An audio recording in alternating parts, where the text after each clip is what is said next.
Paz y bien, hermanos, hermanas.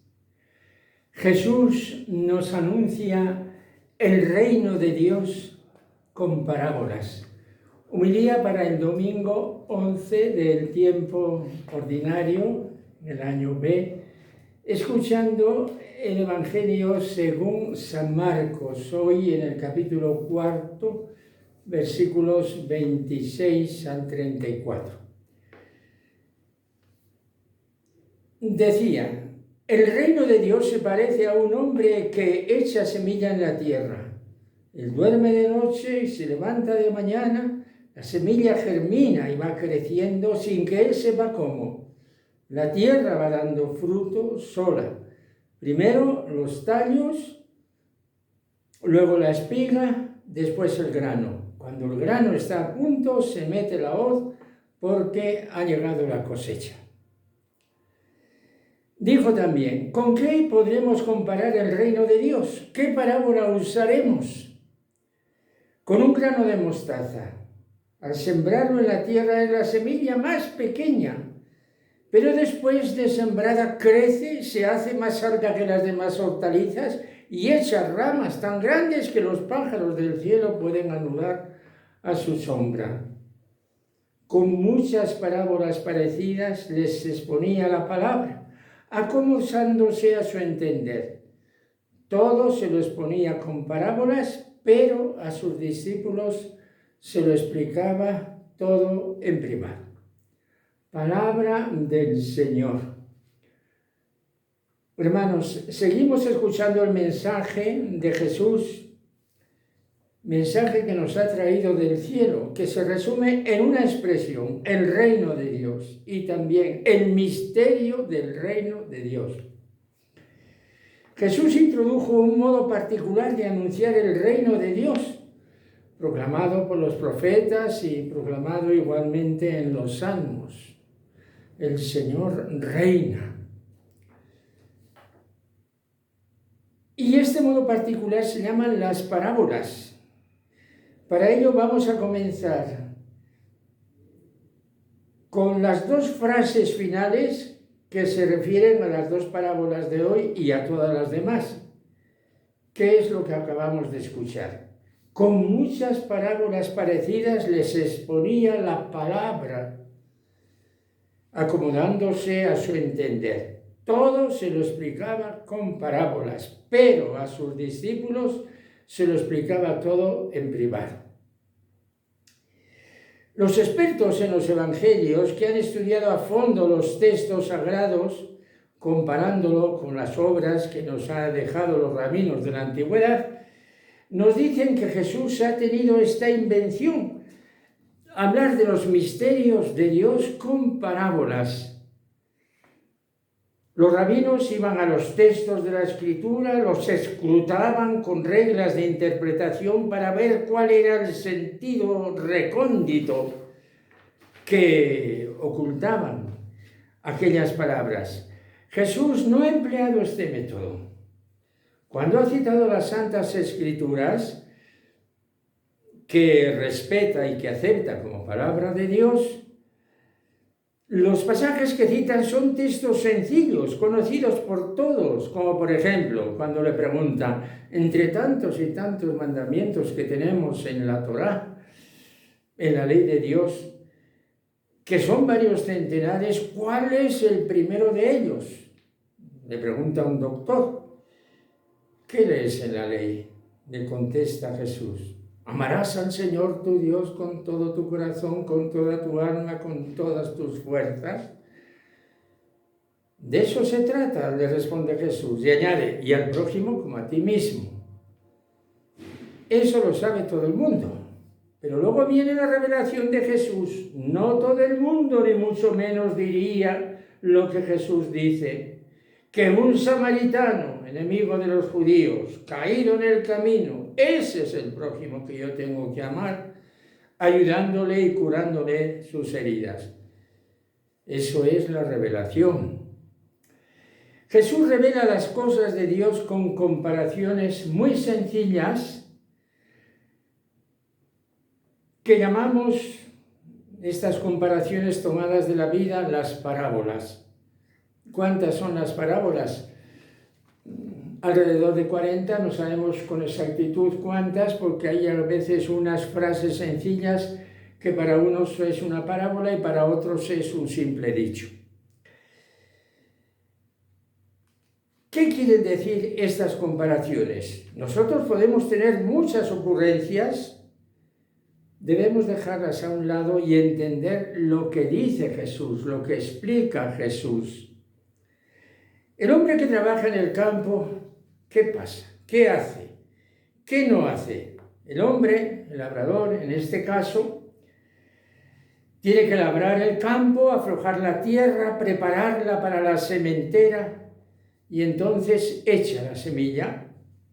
Lo que viene después, que es lo principal, lo hace Dios.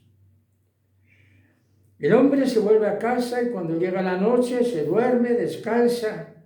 ¿Qué será de aquella semilla que he sembrado? ¿Germinará? ¿No germinará? ¿Tendrá humedad? ¿Tendrá lluvia? ¿Tendrá sol? Es inútil que cavile sobre esto. Ya eso es obra de Dios. Por mucho que tú pienses y le des vueltas y vueltas, no puedes hacer nada. La semilla es tuya, pero te olvidas de lo principal, que la semilla es de Dios, que toda la creación está bajo el amor y la providencia de Dios. Te olvidas de que Jesús nos dijo que Dios mismo viste a las flores con unos vestidos tan preciosos que ni Salomón con todo su esplendor los tuvo igual. Te olvidas de que Jesús nos dijo que Dios, su Padre y nuestro Padre, se cuida de todos los pájaros que hay en el mundo para darles de comer. Te olvidas de que Dios y solo Dios sabe el número de todas las estrellas que hay en el cielo y que a cada una de ellas las llama por su nombre. Te olvidas de que esta hierbecita que está bajo mis pies, sobre la cual yo me siento tranquilo en el prado, y ha brotado precisamente para mí, porque el Dios del cielo, que es el Todopoderoso y el Todo Amante, así lo ha querido. Pasemos esto al reino de Dios. Una buena empresa, para que funcione, tiene que tener un buen marketing. En el reino de Dios tenemos que hacer grandes proyectos de conquista, tenemos que celebrar concilios, y está bien, tenemos que celebrar asambleas, y está bien, tenemos que hacer nuestro marketing. Alto ahí, que a lo mejor nos estamos olvidando de que Dios y solo Dios es el propietario, el único propietario de esta empresa divina en la tierra que se llama el reino de Dios. Y es el primer interesado en que el reino de Dios se propague y funcione. La semilla crece sin que el labrador sepa cómo. Jesús nos está hablando del poder infinito de Dios y del amor de Dios. Y la primera aplicación de la parábola se la hacemos a Él. Jesús ha actuado, diríamos, en un rinconcito de la tierra, de pocos kilómetros cuadrados. No ha tomado la nave para cruzar el mar Mediterráneo como San Pablo e ir a anunciar a las ciudades de Asia Menor, de Grecia, llegar a Roma y luego seguir rumbo a Finisterre. Si su obra hubiera sido una obra humana, se hubiera pagado por sí sola a los pocos años de su muerte.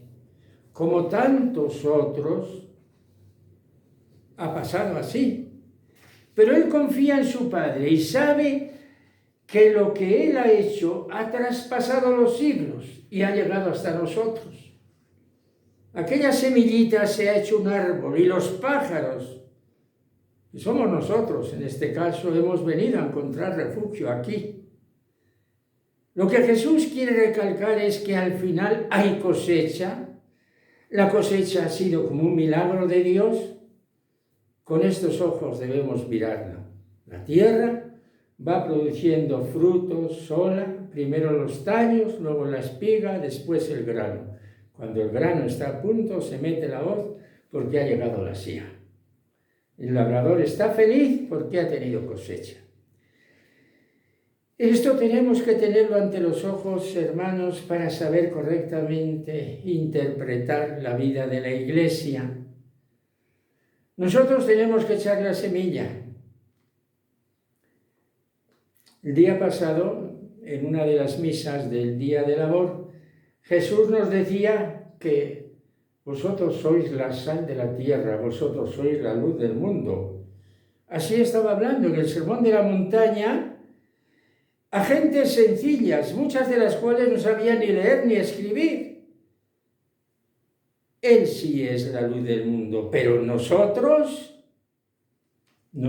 debemos dar buen ejemplo y hagamos de nuestra parte lo que podamos. Él se encargará de lo demás. Yo sé que mi vida, entregada con amor a Jesús en la Iglesia, está produciendo fruto. Yo no lo veo de pronto, no importa. Todo lo que se hace con amor, por insignificante que parezca, produce su fruto, hermanos. La Iglesia avanza así. Dios es el que trabaja.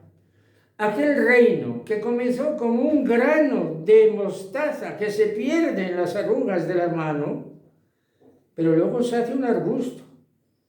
Y seguramente que bajando de viejas profecías del libro de Ezequiel, que hoy recordamos, Jesús dice que hasta las aves venidas de muchas partes pueden hacer su nido ahí y refugiarse.